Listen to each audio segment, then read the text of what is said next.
Hello again. Today we're going to take a look at the Parker Brothers board game, Boake Carter Star Reporter, published in 1938. But before we take a look at the game, Suzanne is going to tell us about Boake Carter and who he was. Boake Carter was born in Baku, Russia in 1898. His family left for the UK at the age of 5. He was educated in England, and in 1921 he moved with his family to the United States, and for several years he wandered through the Southwest, Mexico, and Central America, working in the oil fields and writing for newspapers. He entered broadcasting as a news commentator with WCAU in Philadelphia in 1930. Carter first achieved national fame in 1932 when the Columbia Broadcasting Company, now we know it as CBS, engaged him to make daily reports and comments on the Lindbergh kidnapping case. Instead of merely giving factual reports, he editorialized freely and infused his accounts with drama and emotion. The public loved his delivery of the news as commentary. In 1933, Carter signed a contract with the Philco Corporation to give a 15-minute news broadcast under their sponsorship 5 nights weekly over the CBS network at a salary of $50,000 a year. This was an unheard of salary during the Depression. He had a nightly audience estimated at more than 10 million, opening each broadcast with, "Hello, Boake Carter speaking," and he ended each broadcast with his familiar sign-off, "Cheerio." Boake also wrote a syndicated newspaper column printed in 60 newspapers nationwide. He appeared in many print advertisements endorsing his sponsors, Philco Radio, Lucky Strike Cigarettes, and Nash Automobiles. Boake, as a celebrity, appeared in media magazines, Radio Mirror and Radio Stars during the 1930s. In addition to his radio work, Carter wrote several books, including Black Shirt, Black Skin, I Talk As I Like, Why Meddle in Europe, and Why Meddle in the Orient. Carter was well known for his brash delivery and total disregard for the facts, which was beloved by his listener. Sounds familiar on today's news? Carter had a devoted fan base, most of whom were rural. His conservative and isolationist views and his opposition to the New Deal, to FDR, and to U.S. foreign policy made him increasingly controversial. So, in 1938, Philco dropped sponsorship of Boake Carter, and Carter's new sponsor was General Foods. Boake was now stating each morning, "Start your day with the Huskies way. Make your breakfast table a training table with Huskies." Huskies was General Foods Corporation response to the popularity of General Mills Wheaties, which predated Huskies by 13 years. The cereals were nearly identical in texture and flavor, and both cereals used sports, primarily baseball, as an advertising gimmick. The following ad ran in a Wisconsin newspaper in 1938, announcing Boake's new radio broadcast. The 50,000-watt CBS radio station, WBBM, in Chicago, referred to itself as the world's biggest blabbermouth. Let's listen to a short snippet of Boake Carter on the radio. Hello, everyone. Boake Carter speaking. Well, Germany, Italy, and Japan have signed an agreement, as we know. The agreement specifies that should any nation not now engaged in the war enter the war in Europe, those 3 nations will come to the aid of each other. Well, it is obvious that the agreement was aimed chiefly at the United States. Now, why was it aimed at us? For no other reason than perhaps the policy of consistent and persistent meddling in European power politics that has been followed by the administration in Washington. But the day after the pact was announced, Assistant Secretary of State Sumner Welles, speaking in Cleveland, declared as follows: The United States is ready, end quotation. Well, I don't believe that a more provocative nor untrue statement could possibly be made by an authority of our government. The statement, "we are ready," carries, after all, the implication of a challenge. To whom? About what? Who's declared that we are to be invaded? Who has fired on U.S. ships? And then the statement also implies that we are prepared for war. The plain truth of the matter is that we are not prepared to wage war, and we won't be prepared for at least 18 more months. Okay, now we're going to take a look at the game of Star Reporter and how it's played. This game came out in 1937, and the player tokens are straight pins. You can have up to 6 players, and so the game was supplied with a total of 6 straight pins, colors being green and red, white, black, yellow, and blue. We're going to go ahead and show how to play the game with 2 players. We're going to play with the red pin and the green pin. And so the city of Urbana is right here in the center of the board, which is where you place your pins. And the object of this game is to get the most victory points. And the way that works is you go out and you cover news stories, and in addition to that, you also cover disasters and catastrophes. News stories give you points, but you get more points for covering disasters and a maximum number of points for covering a catastrophe. The first thing you do is you decide how many disasters you're going to play in the game. And typically, you do 3 to 5 disasters. We'll play a game where we're going to have up to 3 disasters. And what happens is each player gets a card, and they turn it over. And the card shows where they have to go to cover their news story. And it has on here the actual parameters. In this case, green here is going to Huxton, which is at C20, which is all the way over to this part of the board. So green has to go from Urbana all the way over here to get 20 points. Whereas red has chosen Orchard Heights at S20, and if we go to S20, let's see.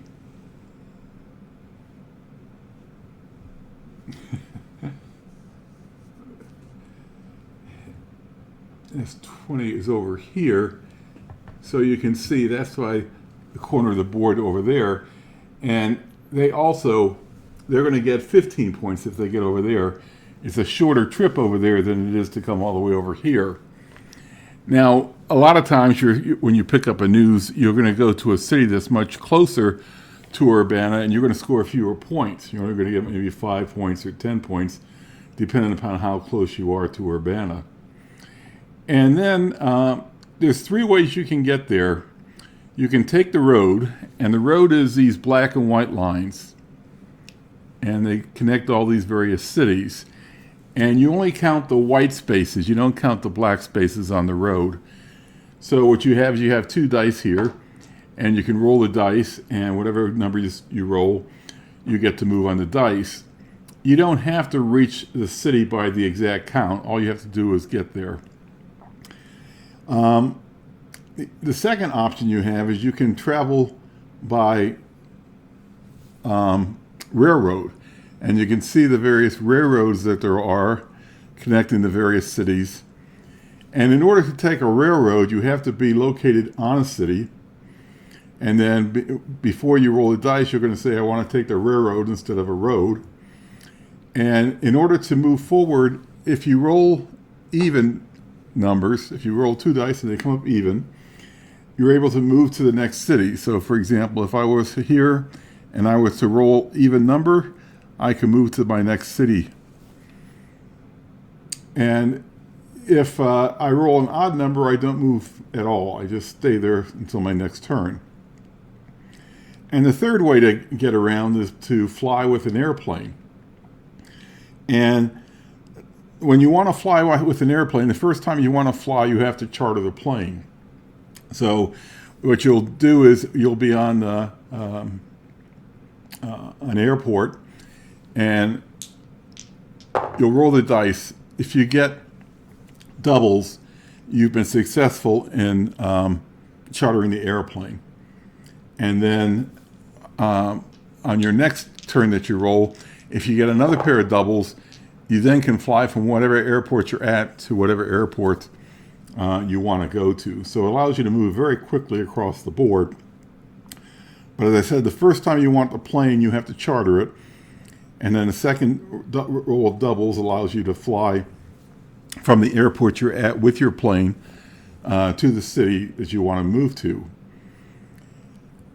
After you've chartered the plane once, you don't have to charter it again. All you need to do is make a phone call.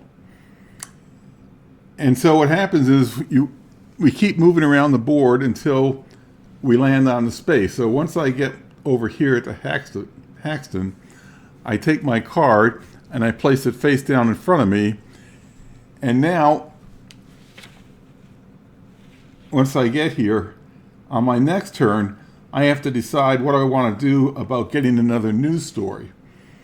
I have to either go all the way back to Urbana, which is quite a distance to go, or I can decide to phone it in. If I want to phone it in, I just take my phone and I put it here next to my man. And when I roll, if I get a 7, I get to get my next story. If I don't get my news assignment by rolling a 7, I just stay there. So I can keep rolling on my turn, trying to roll a 7 to get my news assignment.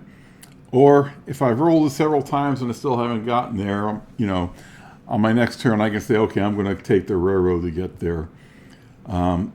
So the telephone can also be used in a second way. If I want to call my plane, let's say my airplane, I've flown it before and it's over here, and I want to use this airport here, what I can do is I can say I want to phone my airplane, and I do a similar thing where if I roll 7, my plane will come over to the airport that I've asked it to come to. I will be at the airport when I did that. And then bottom line is, on my next turn, if I roll doubles, I could move to any of the airports on the board. There's a total of 7 airports, so it's a quick way to move around. So what you do is you keep playing the game, getting new assignments, and going to those cities that you go to in order to collect the points. Now this one here, the next one is Kane, which is located very close to Urbana, and it's only worth 5 points, because if I'm here, it's not very far to go to get to it. However, if I'm here, it's a long distance to get back there for that news story. So whenever anybody rolls double 6s, that causes a disaster. So if on my roll I roll double 6, I don't move. What happens is I take a disaster card and I turn that face up. So here's a disaster card, and it's placed face up, and anybody can go for it. Okay. And in this case here, it's Rapidson at E15. So 15E. This is where the disaster has happened, and anybody can try to get there. You have to get there by the exact count in order to collect this disaster card. In this case here, it's worth 30 points. So it's worth significantly more than a lot of the news cards. So in this case here, if I was here, I could take the railroad. So I could say, I'm going to take the railroad to Rapidson, and if I rolled a 7, I would get there.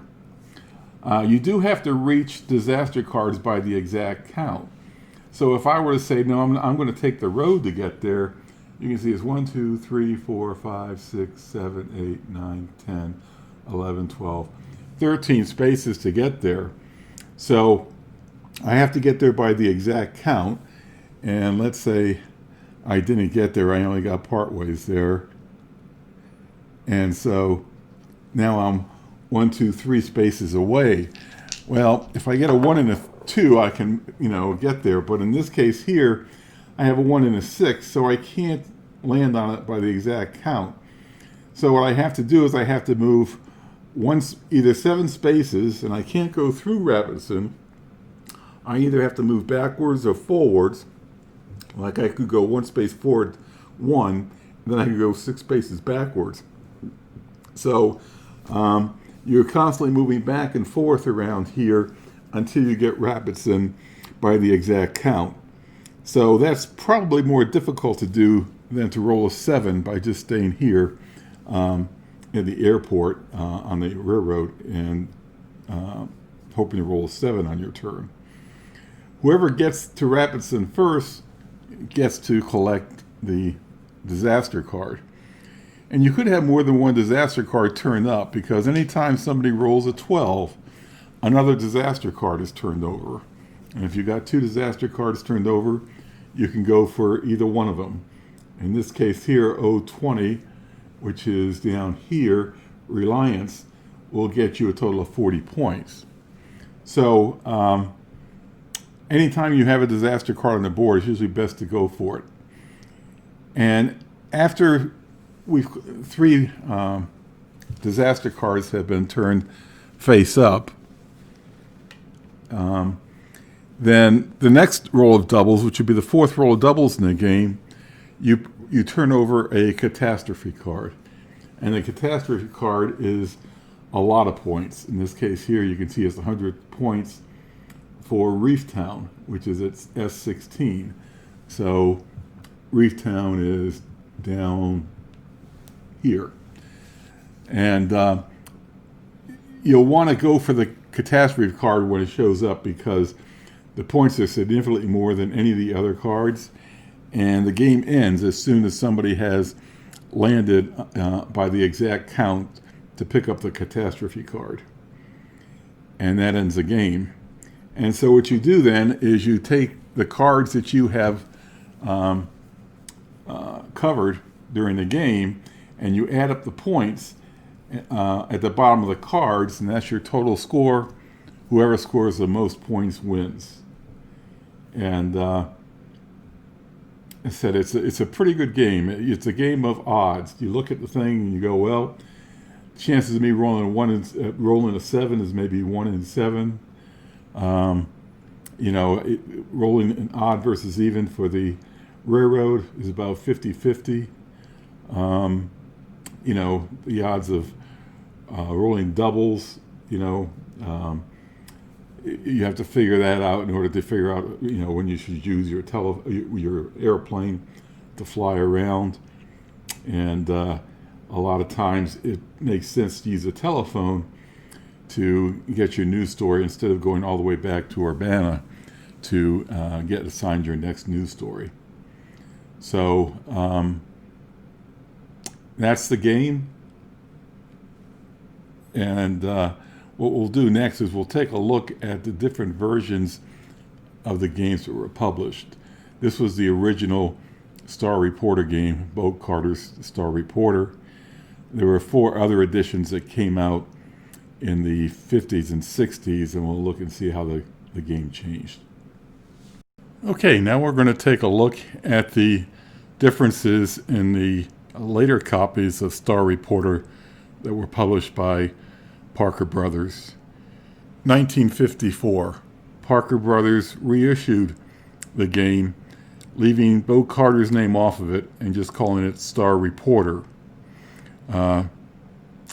It played very much like the original game. In 1952, they came out with another edition of Star Reporter, and they made a number of significant changes to it. Number one, you can see on the pieces here, the pieces changed quite a bit on the airplanes. The airplanes which were on stands before became much smaller metal planes in the 52 edition. In addition, you can see the size of the pins were relatively small there. They kept the pins, but they made them substantially bigger in the 1952 edition. And they made some changes to the board as well. We'll go ahead and take a look at the board here. by removing these pieces here. They kept the cards the same number of news, disaster, and catastrophe cards, but the new board had the same cities on it, but they no longer made the roads black and white as they had here. Now the roads were just completely white circles, and they eliminated the need for the black. They still had the Urbana as a starting point, the same 7 airports. They removed Boake Carter's name from the bottom of the board. But they did make some changes to the rules as well. For example, the train movements changed. In the original game, when you rolled the dice and you were going to take a train, you added the sum of the two items together, and if it came out to an even number, you moved forward to the next city. If the sum was an odd number, you did not move. And that changed. So if I had rolled this under the old rules, the original rules, I would not move. But under the new rules, if either one of these dice had an even number on it, I would move forward with the train. If both of them were odd, then I would not move forward. So that was a slight change that they made to the train movement. And also they made a change to the use of the telephones and the airplanes.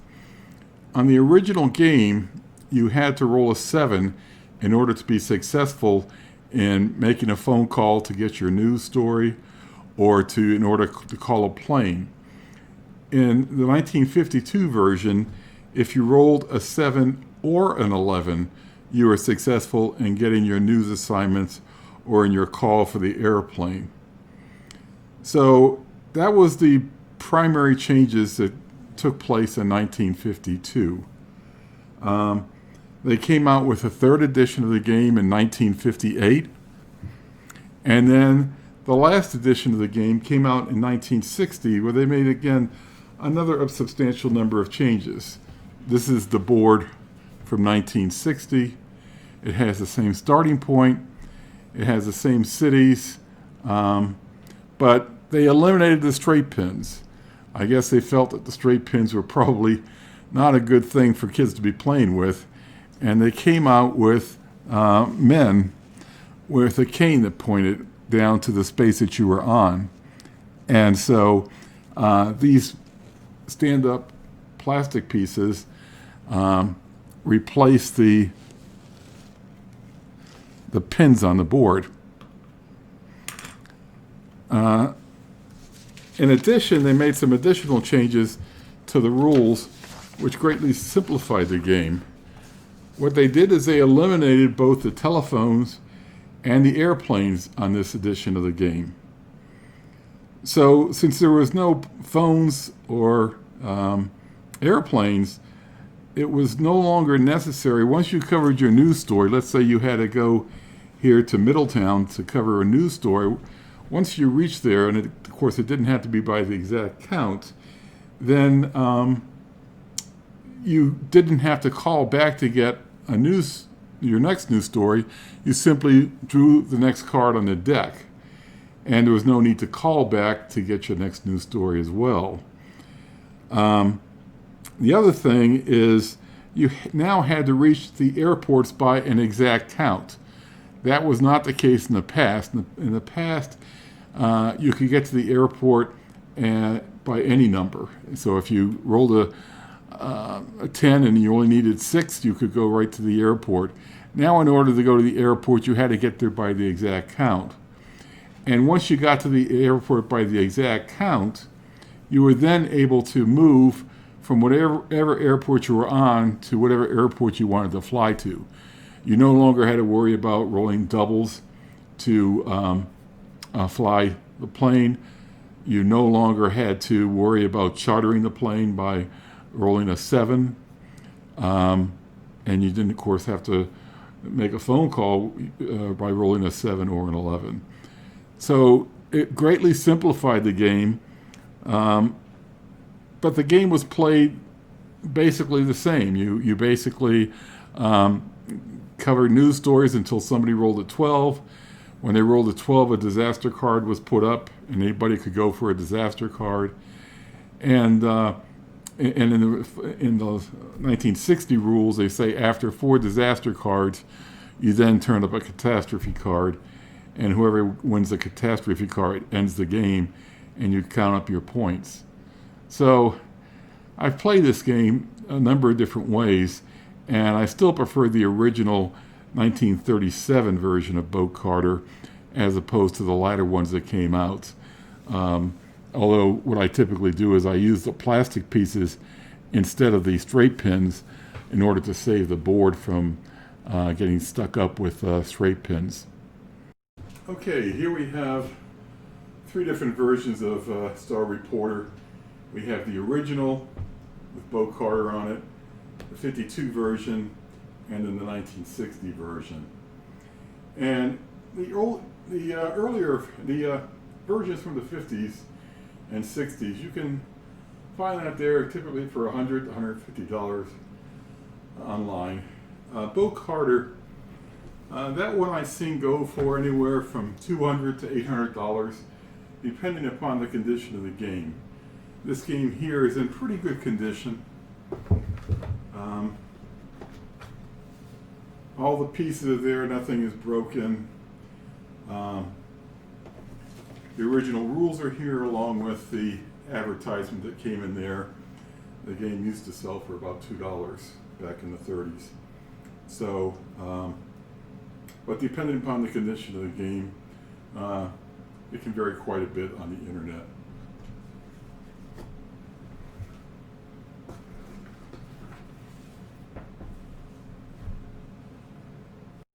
Okay, before we leave, I thought I'd show you this scrapbook that somebody put together.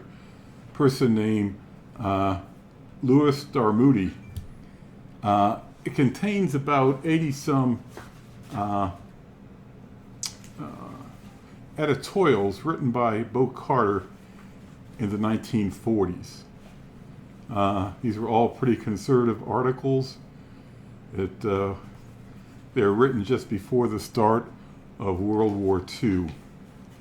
And as I said, Carter was very much conservative who believed in isolationism. But anyway, you can see that he had his fans, and this guy thought enough of Boake Carter to cut out about 80 plus editorials and make a scrapbook of them. I got the Boake Carter game back in about 1978, and I picked up this scrapbook of Boake Carter memorabilia in the mid-90s. So tell us, Suzanne, whatever happened to Boake Carter? Okay. Well, Boake's controversial comments about FDR and the New Deal and workers' unions cost him his job. So on August 26, 1938, Boake lost his sponsor, General Foods, and he was banned by CBS Radio from broadcasting ever again. General Foods needed a new spokesperson for its breakfast cereal Huskies. Lou Gehrig was recruited to replace Boake and became the new spokesman for Huskies. Previously, Lou was the first sports player to appear on the Wheaties box in 1934. Afterwards, Gehrig appeared in numerous print advertisements for the Huskies breakfast cereal, where he is often identified as president of the Husky Club. This cardboard retail display was the granddaddy of all Lou Gehrig Husky promotional pieces. The cardboard display, which measures 17 by 29.5 inches, sold for $14,950 in 1999. Boake Carter returned to radio about a year later on the Mutual Broadcasting System, but he never regained his popularity. On the Mutual Network, he took a more pro-Roosevelt stance, and Boake's radio program had been reduced to 15 minutes 3 days a week at a noon hour. Chef Boyardee was his sponsor. However, in 1944, Boake Carter died of a stroke in California. His body resides in a mausoleum at the Home of Peace Memorial Park in Los Angeles. A messy estate fight between his 3 former wives followed his death. Even in death, Boake Carter created controversy. If you enjoyed this video, be sure to check out the AGPI website, located at gamesandpuzzles.org. On this site you'll find over 30 years of publications devoted to games and puzzles in flipbook format. In addition, be sure to subscribe to the AGPI YouTube channel and click on the bell to receive automatic notifications when videos are added to the channel. Thanks again for joining us, and we'll see you next time. Bye.